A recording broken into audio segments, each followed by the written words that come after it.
it's an impressive number. 2.5 million people managed to visit Croatia this summer. Tourists, they were able to go. It was down 50% from last year. But as Croatia points out, it's much better than many of its neighbours and fellow European countries. And the reason is, of course, that the Croatian government kept the country open. It kept the tourism industry going, and it opened its borders early in summer and encouraged more visitors.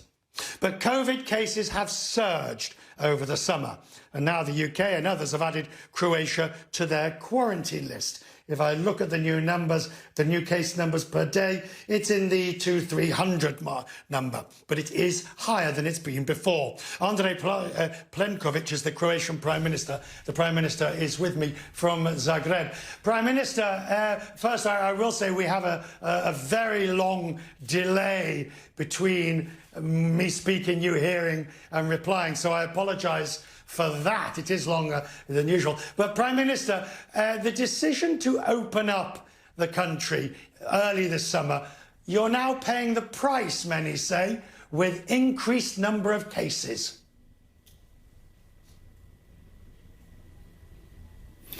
Well, first of all, Croatia was at the helm of the European Union when the COVID-19 broke out, and I have to admit we did a lot of work in coordinating the EU efforts during the first half of 2020. We had a lockdown once there was the outbreak of the epidemic, and I think we did extremely well. We protected the health of our citizens. Then gradually we opened our borders. It was the end of April and beginning of May. So we were able to welcome the tourists to Croatia as of mid of June.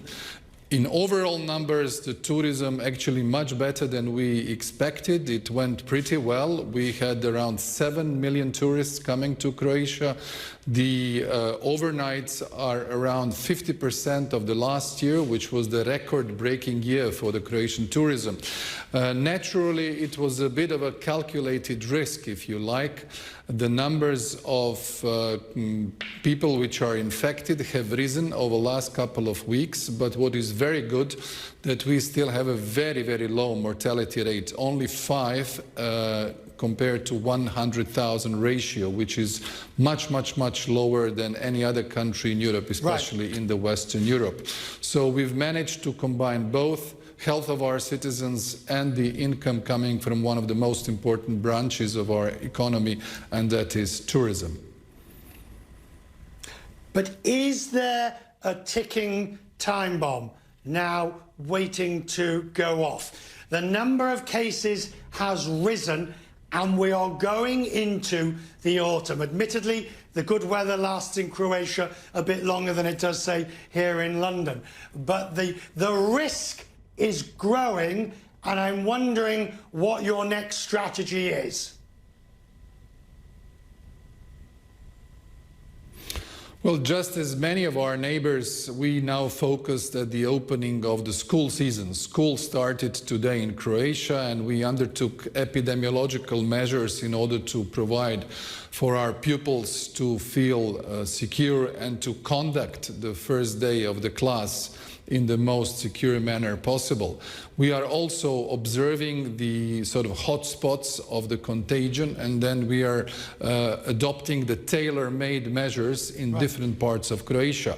What we advocated to our neighboring countries to look at Croatia at a sub-national level, meaning if there is a county or a particular city where we do have a certain outbreak, then the measures should be targeted towards people who were in that region. And this is what I was saying to our Slovenian colleagues, Hungarian, Austrian or German. We expect that at the level of the European Union, we should undertake similar measures, especially at the sub-national level.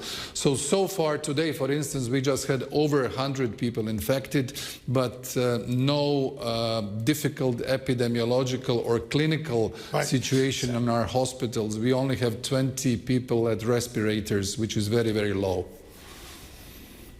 Prime Minister, if we look at countries and the measures taken, for example, by Hungary, do you criticise the Hungarian government for closing the borders and then being selective about those countries' citizens it will allow in. Isn't it time for the EU to do something about that? Well, what I said last week when we had a strategic forum at Bled in Slovenia, I said we should strike the right balance between what we do jointly at the European level and what we do at a national level. I think that the COVID-19 pandemic has really proved the most important role of the state. No other actor but the state could have assisted the citizens to be protected from this pandemic. And I think now the discussions which are being held under the German presidency are actually aimed towards taking common measures so as to have similar protocols once we see the outbreak of the epidemic. But in terms of the bilateral relations, I think most of the countries undertook measures to close or to introduce quarantine or to ask for tests exactly in the light of the start of the school year or the academic year.